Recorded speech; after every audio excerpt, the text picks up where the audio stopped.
Today I'm going to be talking about how to balance a ceiling fan, and if your ceiling fan is shaking, this could be the issue. So this is called the clock, and the clock on the blades shouldn't be going up and down like this. You can see the blades are going up and down, kind of bouncy motion.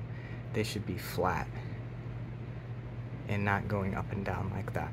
So I'm going to show you that a method that I use to help with this. Okay, so this is the fan I'll be demonstrating on. I'll try to explain this the best way I can for you guys to see. So here we go. What I do,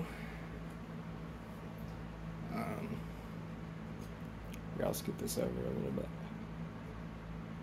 What I do for this problem is I take a ruler, okay?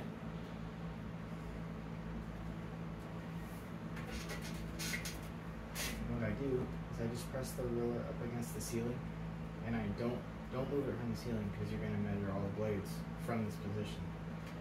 And what I do is I just take the tip of the blade, okay? And right now this one's reading at 2 centimeters. Now it doesn't matter what number they are. You just want to make sure they're all at 2, because if one of them is at 2, then you want all of them to be the same.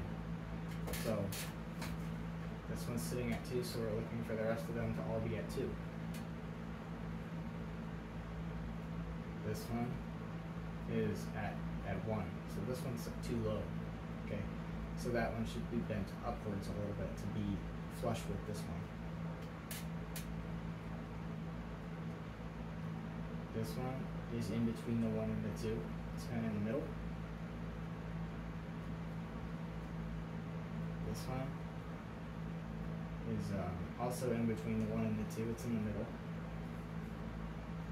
Blade number 4, I think, is pretty much at the 2 as opposed to at the 1. And our last blade is right at the 2. So then I would go through and adjust these. And the way you would adjust it, like here's the low one. This is the one that's at a 1, and it should be closer to the 2. So what you would do is here.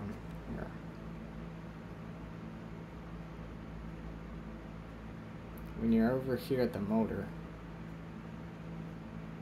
you're going to very gently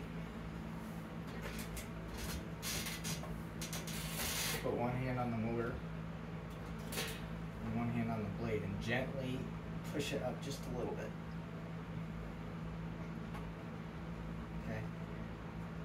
It didn't really feel like it moved, but it does. This metal is very bendable. That's why if something flies into the fan and hits it in motion, it's going to bend it. So you just got to put it up a little bit. And then same thing, if it's too high, you're just going to pull it down a little bit, gently.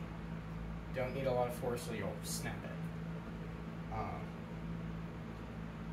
And then same with this piece up here can bend too, so you got to be careful. And it's trial and error.